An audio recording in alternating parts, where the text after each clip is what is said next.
இதுதான் ப்ராப்பர்ட்டி. ஒரு 30 ஏக்கரு கம்ப்ளீட்டாக வந்து ஃபென்ஸ் பண்ணி வச்சுருக்காங்க.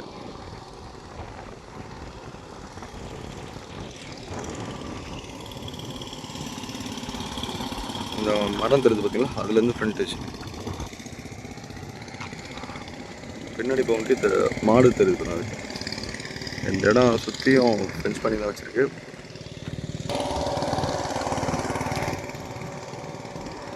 இதில் 3 ஃப்ரீ சர்வீஸ் இருக்குது. அங்கே கிணறு எடுக்க முடியாது, எல்லாமே போர்வெல் தான். அங்கே ஆறு பக்கன்றதால போர்வெல் தான், கிணறு கிடையாது. 3 சர்வீஸ் இருக்குது. நமக்கு ரோடு இது கம்ப்ளீட்டாகவே ரோட் டச் தான் வரும். இந்த ப்ராப்பர்ட்டி சுற்றி வந்து பார்த்திங்கன்னா தார் ரோடு வருது.